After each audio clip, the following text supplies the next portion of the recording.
Buenos días, vamos a dar inicio a la conferencia de prensa. Esta conferencia de prensa tiene por objeto dar a conocer un documento presentado al presidente Ollanta Humala en relación a Nueva Minería, que ha sido suscrito por 20 organizaciones. Entre las 20 organizaciones firmantes del documento, cabe resaltar las firmas del Comando Unitario de Lucha de Cajamarca. Los compañeros integrantes del Comando Unitario nos hacen el encargo de resaltar su participación, su firma y a través de ella la demanda del pueblo cajamarquino al presidente Humala, exigiéndole que cumpla tal cual lo hizo en el mensaje dirigido a la nación en relación al tema Conga y Cajamarca hace algunos meses atrás, de que iba a alcanzar una propuesta de nueva minería. Nos acompañan en la mesa José de Chávez, de Tierra y Libertad, Marco Briones e Isabel Coral, de Ciudadanos por el Cambio, Manolo Castillo, de la Coordinadora Político-Social, Efraín Yepes, en representación de la CGTP, Alfonso Valderrama, de los diferentes frentes regionales del Perú, Jenny Ugarte, secretaria general de la Confederación Campesina del Perú, y quien les habla, Juan Pedro Echan, de la Central Unitaria de Trabajadores del Perú. Vamos a cederle el uso a José de Chávez para que haga una breve presentación del documento alcanzado a la presidencia. Bueno, buenos días, gracias por su presencia. Efectivamente, el 13 de agosto se entregó al despacho presidencial este documento respaldado, como se ha señalado, por 20 organizaciones, donde se plantea una propuesta con una minería que sea respetuosa del ambiente y de los derechos de las poblaciones locales.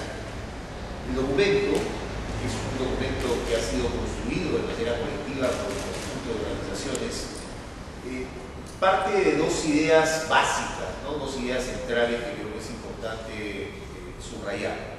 Una primera es que hay una suerte de constatación en el país que 20 años de una manera de hacer minería, 20 años de un marco legal, un marco institucional, de reglas de juego que se han venido implementando en estas 2 décadas, los conflictos nos están diciendo que algo hace tiempo ha dejado de funcionar bien. Los conflictos nos están diciendo que ya las reglas no funcionan, que la institucionalidad es una institucionalidad caduca, que ese modelo, que básicamente es un modelo heredado del régimen de Fujimori, se ha agotado. Esa es una constatación que hay que hacer y por lo tanto hay necesidad de cambios profundos, de reformas sustantivas.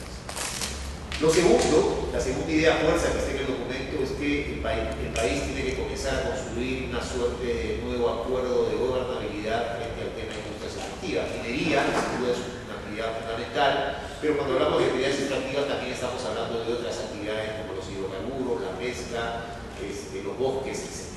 Entonces hay la necesidad, y nuevamente hago referencia a los conflictos sociales que nos están diciendo cada cierto tiempo, que el país necesita un nuevo acuerdo de gobernabilidad frente al tema de industrias extractivas. Y eso también implica cambios, reformas sustantivas. Y esto es importante subrayarlo porque, evidentemente, como se ha señalado, el 22 de julio, un mes mensaje a la nación, el presidente, entre varias cosas, señaló que había definido, había nombrado una comisión multisectorial que iba a estar liderada por la Presidencia del Consejo de Ministros y por el Ministerio del Ambiente, como Secretaría Ejecutiva, para construir una propuesta de ley. Nosotros pensábamos que los 30 días que se iban a cumplir el 22 de julio iban a ser el insumo para el mensaje de la nación. Después nos explicaron que en realidad había una resolución que nombraba formalmente la Comisión Multisectorial el 4 de julio, y por lo tanto los 30 días se vencían el 4 de agosto. Porque ya estamos en quincena de agosto, y hasta ahora el país no conoce cuál es la propuesta, pese a que en el discurso del 28 de julio el presidente anunció que la Comisión Multisectorial ya había entregado los productos de su trabajo. Entonces, esos son los elementos que estamos tomando como referencia: agotamiento de una manera de hacer minería, la necesidad de un acuerdo de gobernabilidad alrededor de las industrias extractivas y un anuncio presidencial que señalaba que íbamos a tener una propuesta de definición de lo que podría ser una nueva relación con la minería. El documento que hemos elaborado también parte de la idea que consideramos, si estamos hablando de una nueva forma de hacer minería, de un acuerdo nuevo de gobernabilidad sobre las industrias extractivas, en particular la minería, ese proceso tiene que ser un proceso abierto, transparente, convocante, y no un proceso cerrado de 4 paredes. Entendemos que evidentemente la responsabilidad de gobernar está en el actual gobierno, pero que frente a un tema tan candente, frente a un tema que sin duda genera conflictividad social y que además ha estado a la base de la crisis política de este primer año durante este gobierno, debería ser un proceso convocante, abierto, transparente. Y en esa lógica, el trabajo que hemos venido haciendo busca plantear una propuesta, y lo estamos haciendo de manera clara y abierta, una propuesta de lo que estamos entendiendo que podrían ser algunas reformas sustantivas para buscar construir los equilibrios que sin duda se han perdido en términos económicos, en términos sociales, en términos ambientales, en términos culturales. No me voy a extender en la propuesta como ustedes la tienen, simplemente quisiera subrayar que la propuesta está planteando 8 temas que consideramos que son fundamentales, que cualquier propuesta de nueva relación con la minería, de reformas en torno al tema de la minería, debería tener. La primera gira en torno a la problemática ambiental y esta necesidad pendiente de que en el país terminemos de construir una verdadera autoridad ambiental. Hoy en día tenemos un Ministerio del Ambiente que en teoría es la autoridad ambiental, pero que en la práctica no lo es. En la práctica tenemos varias autoridades ambientales. Cada ministerio es la autoridad ambiental de su propio sector. Y eso no existe, ya no voy a decir en el mundo. Si nosotros vemos la realidad de América Latina, por ejemplo, somos el único país de América Latina donde todavía los estudios de impacto ambiental de los proyectos mineros son aprobados por el Ministerio de Químicas. En todos los países ya se han construido autoridades ambientales transsectoriales. El ministro Giesecke, que fue ministro durante los primeros 6 meses, él decía con mucha razón que el Ministerio del Ambiente es un sector. En esencia, una verdadera autoridad ambiental es una autoridad transsectorial. El ambiente no es eso.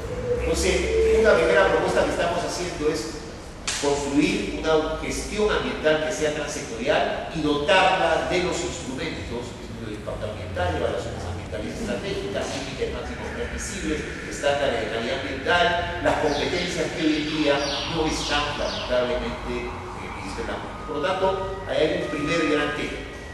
Un segundo gran tema es el de los derechos de las poblaciones, los derechos a ser consultados, consulta previa, bien informada. Se aprobó una ley de consulta, el reglamento ha tenido problemas, pero lo que ocurre actualmente en las comunidades, si hablamos de pueblos indígenas, no se sienten todavía que tengan el derecho a la consulta previa, libre, informada, como dice el convenio 169, pero en términos generales, comunidades indígenas o no, hay sin duda todavía un problema, adolecemos de verdaderos mecanismos de participación ciudadana para que esa participación finalmente pueda influenciar la toma de decisiones. Ahí hay un segundo componente de los derechos de las poblaciones directamente impactadas a tener voz y voto en las decisiones sobre los grandes proyectos. Tercer componente, el tema de descentralización. Así como hemos dicho que el Ministerio del Ambiente está pintado en la pared para temas tan importantes como la aprobación de los proyectos mineros, las regiones también. Las tienen competencias y las regiones están demandando competencias. No es una lógica de autonomías absolutas, sino una lógica de ver cómo el Estado nacional articula con el Estado regional y el Estado local, que son las municipalidades provinciales y distritales.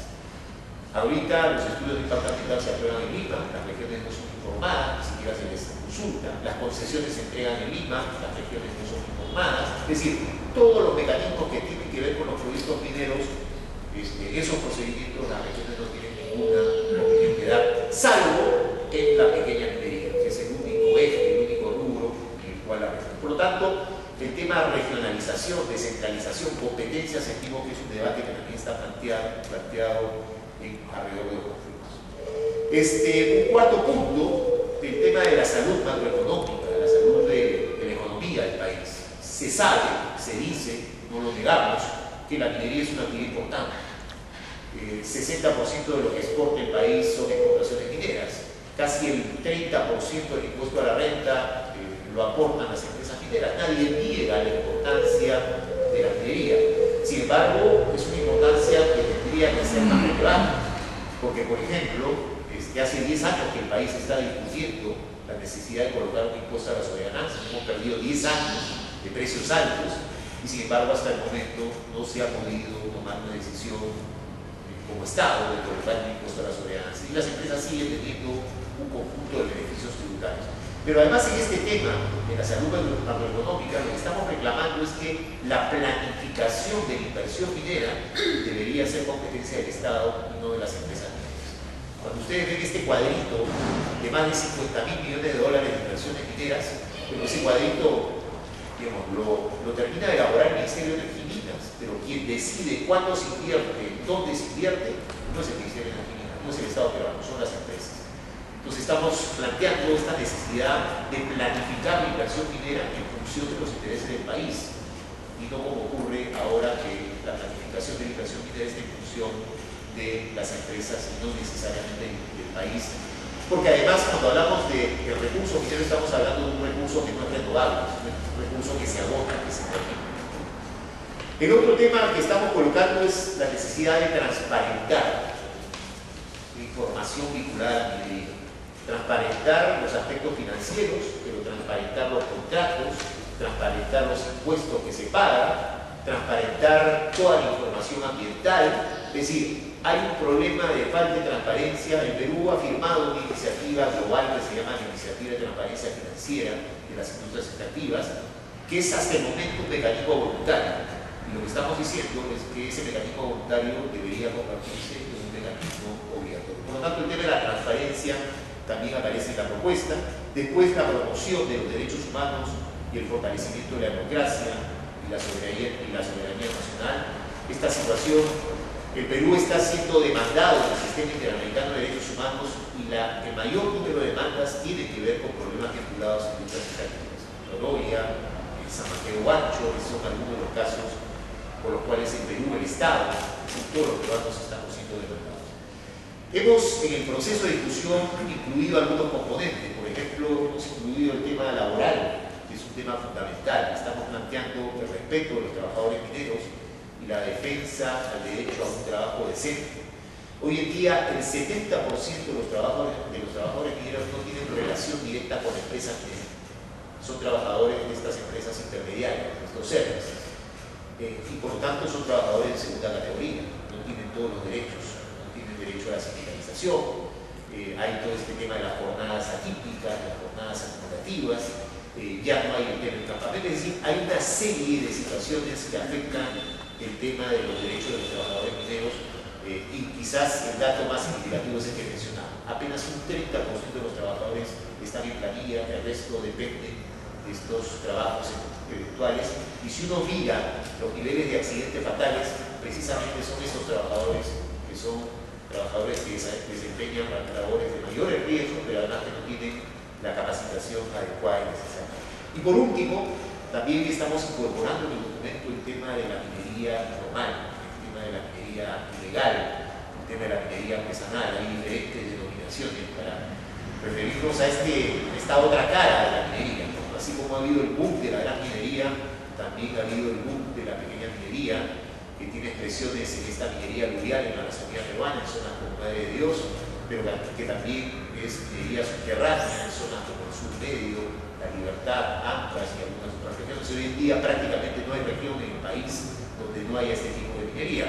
Si no queremos irnos muy lejos, vamos a Caraballo, en la zona alta de Caraballo, ahí también hay actividad de minería informal. Por lo tanto, ahí también hay otro tema fundamental que estamos incorporando en la propuesta. Simplemente para terminar, quería señalar estos puntos. También quería subrayar que este es un documento abierto. Esto es un documento que nos sentimos que tiene que seguir enriqueciéndose, alimentándose.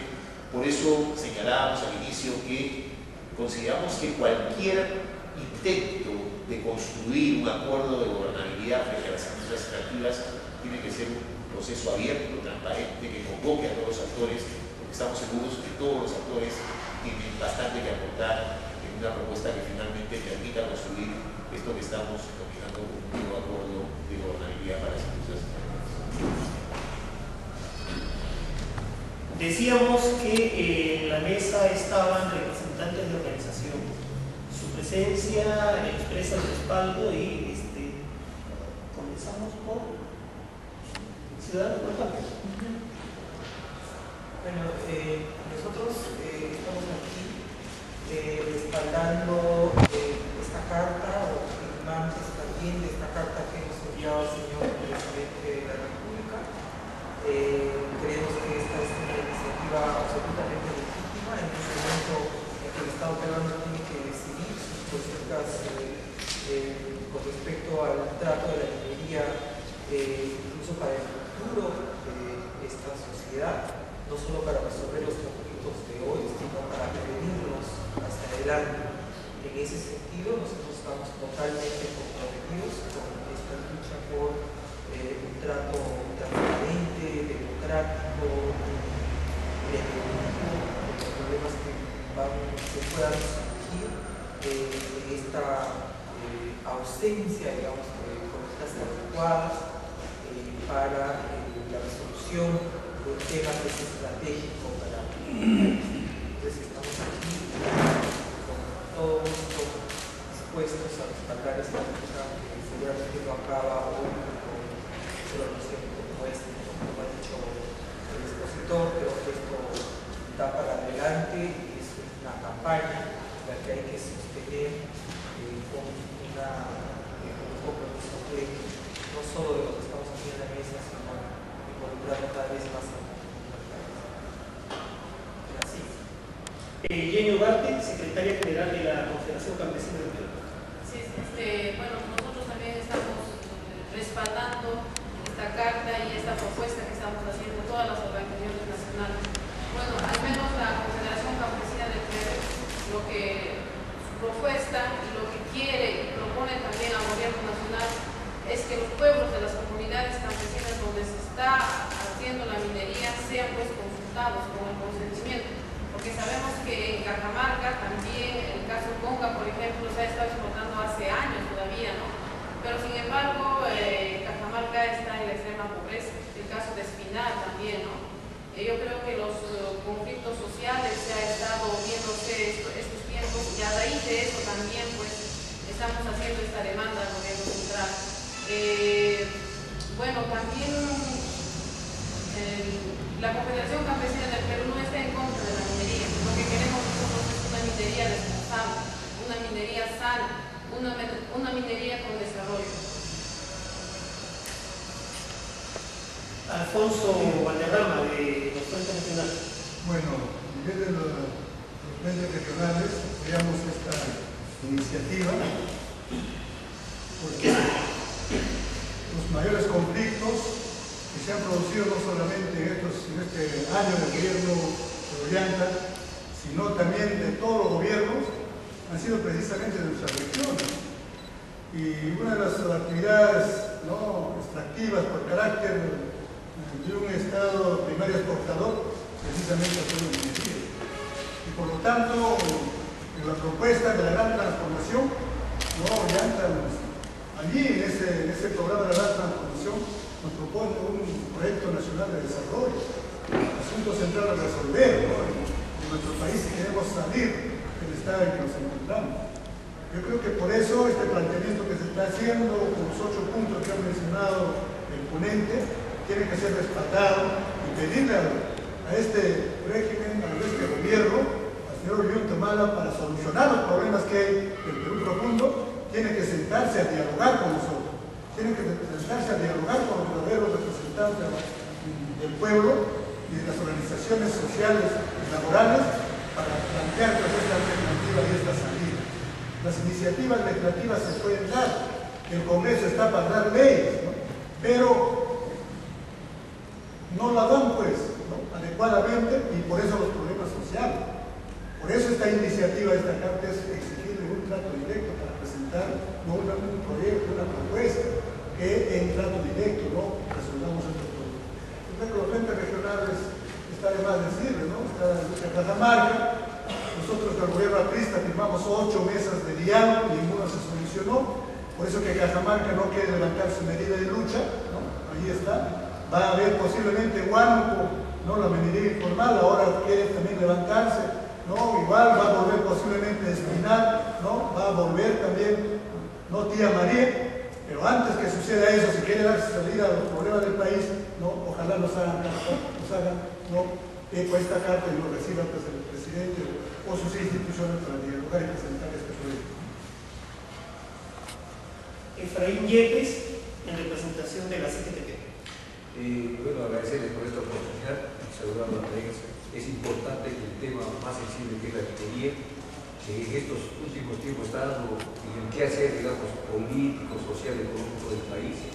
Creo que ahí sí realmente el tema laboral es bastante preocupante, porque la verdad es que a través de los años la minería no ha sido un ente capaz, digamos, de adecuadamente tener empleo, en este caso que sea. Es la mínima parte en la cual, digamos, se emplea a peruanos, tanto en especialidad, en minería. Por lo tanto, creo que la propuesta estoy escuchando atentamente y la estamos conformando, y respaldar, ¿no?, para que esto se haga, si quiere, carne, y que el gobierno escuche que realmente la minería está al servicio del desarrollo del país.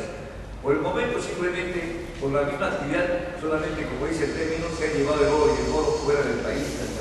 Ahora queremos realmente una minería responsable que permita que esta minería sirva para el desarrollo sostenido del país.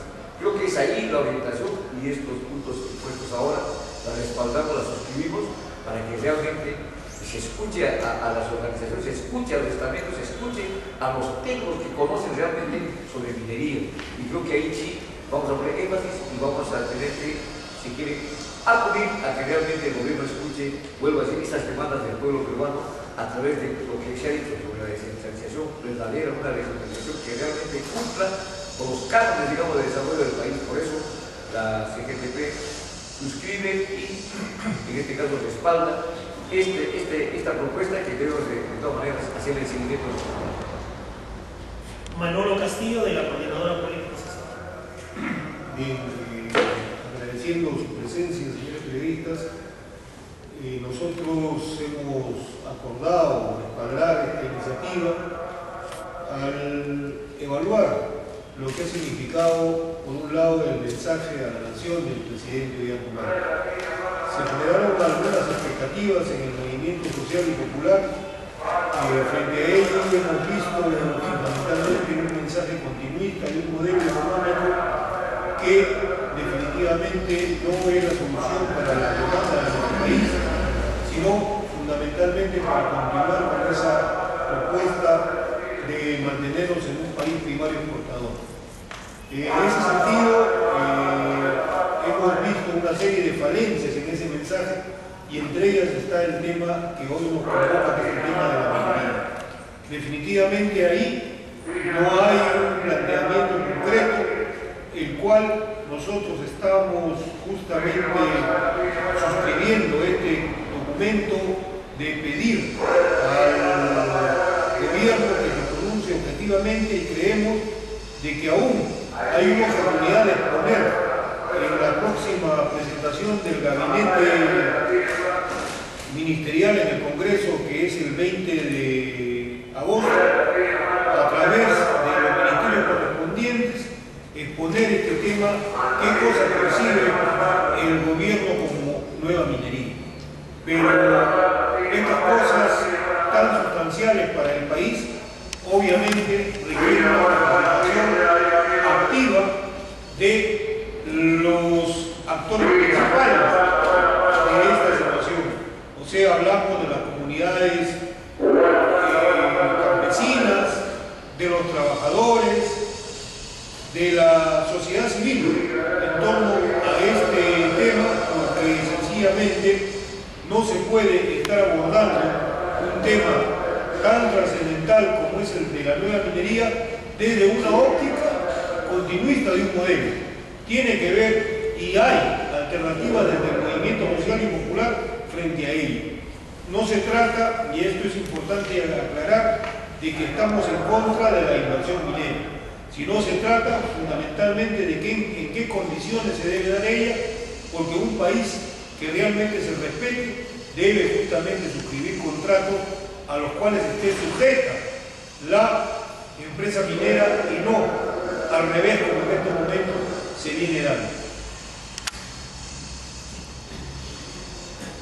Por parte de la Central Unitaria de Trabajadores del Perú, nosotros expresamos nuestro respaldo al documento, lo suscribimos y a través de él demandamos al presidente Humala el inicio de un debate nacional en torno a una nueva ley. Creemos que el país necesita ponerse de acuerdo en cuál es el rol de la minería, qué se va a hacer con las rentas de la minería, cuál va a ser la relación de la minería con la generación de empleos y empleos productivos, cuánto de los recursos naturales van a ser usados en la minería. Una actividad tan importante en materia económica como la minería necesita ser analizada y consensuada por el conjunto de las organizaciones. Esa es la razón por la cual desde la CUT emplazamos al presidente Humala, más aún todavía, ahora en el marco del 10º aniversario del Acuerdo Nacional, se trata de debatir, se trata de analizar, se trata de consensuar entre todos hacia dónde va el tema.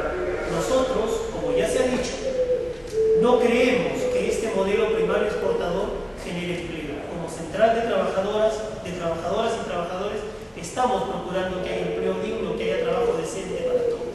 Y creemos que para que haya trabajo para todos, tenemos que modificar el modelo productivo. Y es por eso que dentro de las propuestas de nueva minería estamos planteándole al presidente que se determine el uso de la renta minera y que la minería contribuya a generar empleo productivo, contribuya a promover la industrialización sostenible de la economía y contribuya también al desarrollo local y regional dentro y como parte de esta política de nueva minería. Y ahora sí, dejaríamos para las preguntas del caso. Francesca García, República. Ayer, en el marco del Acuerdo Nacional, se ha aprobado una nueva política en cuanto a recursos hídricos. ¿Ustedes también comparten el optimismo de que se va a reducir la conflictividad social a partir de esa iniciativa? ¿Qué opinan de eso? A ver, sin duda el tema del agua es un tema fundamental, ¿no? Yo quisiera partir de la idea que creo que no hay remedio milagroso. La manera como se han ido incrementando los conflictos socioambientales, según el término que utiliza la Defensoría, que no solamente se han incrementado en número, sino en intensidad, y la necesidad de plantear políticas que traten de abordar de manera distinta estos bienes comunes, estos bienes colectivos, como es el caso del agua, plantean reformas sustantivas. Yo no creo que, por ejemplo, se pueda hablar de una nueva política hídrica en el país si, por ejemplo, no pensamos en una reestructuración fundamental de lo que es actualmente la Autoridad Nacional del Agua. La Autoridad Nacional del Agua es un ente, es una autoridad que está, digamos, dentro del ámbito del Ministerio de Agricultura. Sin embargo, pensamos que la Autoridad del Agua precisamente tiene que tener este carácter transectorial, ¿no? que mencionábamos hace un momento. Por lo tanto, digamos, nos parece interesante que se aborde el tema del agua, sin embargo, esto implica reformas sustantivas. El caso Coca es bastante ilustrativo en relación al tema del agua, porque como se ha conocido y es público, contemplación de un sistema de lagunas saltoandinas, ¿no? Estas 4 lagunas. 2 lagunas iban a secar porque debajo estaba la zona mineralizada, pero las 2 otras lagunas iban a secar porque iban a ser el botadero. Y esas lagunas iban a ser reemplazadas por reservorios. Hay una discusión sobre este tema. Y ahí hay un tema conceptual fundamental, porque cuando hablamos de un ecosistema de lagunas saltoandinas, estamos hablando de un bien público. Un sistema de lagunas es eso, es un bien público, además de libre acceso. Y ese bien público de libre acceso, según el proyecto, según el estudio de impacto ambiental del proyecto Conca, iba a ser reemplazado por unos reservorios que no eran un bien público, que iban a ser un bien privado, que iban a estar manejados durante los 17 años que iba a durar el proyecto por el actor privado, es decir, de estar controlado, regulado, manejado, fiscalizado por la empresa privada. Ahí hay una discusión de fondo. Cómo los bienes públicos, en este caso si estamos hablando de los recursos hídricos, terminan siendo reemplazados por bienes privados. Pero además el tema del agua es fundamental porque uno de los efectos claves y básicos del cambio climático, ustedes saben que Perú es uno de los países más vulnerables al cambio climático, tiene que ver precisamente con el tema del agua. Hay un dato bastante gráfico. Los glaciares en el Perú se están derritiendo. Los glaciares son precisamente un ecosistema que permite almacenar y regular el agua. En ese ecosistema, para el 2025, todos los glaciares por debajo de los 5.000 metros van a haber desaparecido, eso está desapareciendo. Entonces el tema del agua, sin duda, es un tema fundamental que obliga a repensar efectivamente una política nacional hídrica. Implica, sin duda, también crear un acuerdo nacional para la gestión del agua. El agua es un derecho fundamental, porque lo que esto estamos planteando, el tema del derecho humano al agua. Pero eso implica también cambios, reformas sustantivas, una institucionalidad y generar un verdadero acuerdo. Entonces tiene que ver con las reformas sustantivas. Creo que el tema de industrias extractivas coloca el tema del agua como un tema de discusión y debate que hoy en día va a ser un importante conflicto social. Para el señor representante. Sobre este tema, creemos de que esto es importante, el paso que se ha dado, pero esto tiene que estar acompañado de acciones concretas. Y esto sería realmente un saludo a la bandera si es que no se plantea la no privatización del agua, porque en este momento ya está corriendo un proyecto para iniciar la privatización de Sedapal y otras entidades administradoras de agua a nivel nacional, que son 55. Entonces, este es un hecho que pone, si se quiere, a prueba de fuego lo que determina el acuerdo nacional, que no siempre es cumplido por los gobiernos. Ustedes saben que uno de los temas en el tema de educación, por ejemplo, no se puso un presupuesto sobre la base del acuerdo nacional de mínimamente un 5%, ¿no? Pero ni siquiera se ha llegado a la mitad en ese terreno. Entonces hay que verlo con, si se quiere, con ojos de prevención frente a una situación de esta naturaleza, porque hay estos peligros. Agregar que está pendiente el compromiso del presidente Humala, anunciado en su discurso presidencial, de presentar una iniciativa de reforma constitucional en relación al agua. Y que esa reforma constitucional está y debiera de estar en el enfoque del cumplimiento del Estado peruano, de la adecuación de la norma peruana a lo aprobado en Naciones Unidas. El agua como derecho humano.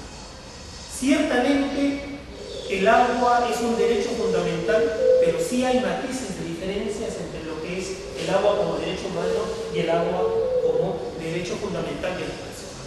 Y más específicamente cuando en el Acuerdo Nacional se hace referencia al agua como derecho fundamental de las personas en términos de agua potable, acceso al agua potable. Y mucho más todavía cuando hemos recibido el día de ayer públicamente la información de cómo se ha procesado parte del debate al interior del Acuerdo Nacional y cómo no se ha aprobado el concepto de derecho humano del agua. Y se ha aprobado, sí se ha aprobado, sí ha habido posibilidades de construir acuerdos en relación a el agua potable. y que no vaya a resultar, por tanto,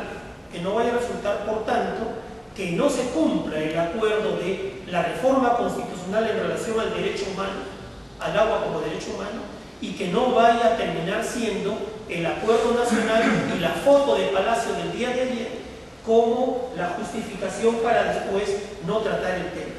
Para nosotros está pendiente el tema de la constitucionalización del agua como derecho humano. Y para eso, efectivamente, hay un conjunto de organizaciones y hay un conjunto de ciudadanos y ciudadanas del Perú que a lo largo del país estamos recogiendo firmas para presentar una iniciativa legislativa en ese sentido. Sí, al señor representante de los frentes regionales, usted mencionó que a lo largo del gobierno pasado han habido muchas mesas de diálogo y nunca se ha llegado a ningún acuerdo. Ayer el Premier ha mencionado que necesita señales de los dirigentes de Cajamarca para finalmente levantar el estado de emergencia que existe en la región. ¿Qué opina usted con respecto a eso? En el marco que va a haber un paro regional, un anuncio de paro regional. El Comité Unitario del Comando Unitario de Lucha de Cajamarca, que es el que conduce, ¿no?, desde hace más de 9 meses la lucha de Cajamarca, ¿no?, ellos han exigido el diálogo. Fracasó con Lerner, fracasó con Valdés, y ahora este ministro dialogante debe. El primer paso que hubiese dado el mensaje de Ollanta era precisamente el levantamiento del estado de emergencia, ¿no? Y Ollanta no dijo ni uso de eso, ¿no? Y ahora continúa con el estado de emergencia. En esas condiciones, ¿no?, establecer un diálogo tiene que ser con compromiso serio. Y no puede cargar la tinta al presidente regional, porque lo que está luchando es el pueblo a través del Comando Unitario de Lucha. Y el gobierno y la prensa siempre dicen, no, Gregorio Santos, responsable de todo, cuando no es así. El trato directo tiene que ser con el Comando Unitario de Lucha, que es el que exige. Decíamos nosotros esto porque en las medias, ahora por ejemplo en el Espinar, en el Cusco, igualmente, se ha instalado con buenos platillos, con buenas fotos, pero ¿en qué está quedando esta medida? En nada.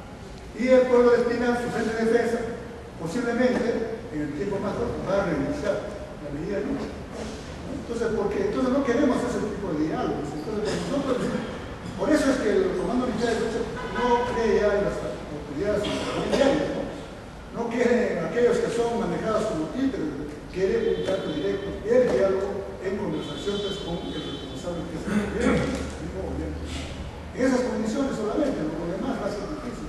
Y la medida de lucha va a continuar porque Cajamarca, por eso, Comando Militar, tiene varios eventos, ¿no? Va a ser, por ejemplo, el día 18 van a estar en Marco Norte, ahí van a estar juntamente con todos los frentes.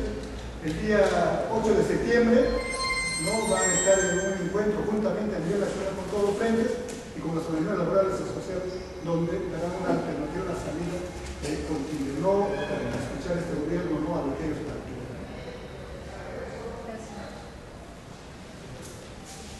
Muchas gracias, señoritas y señores.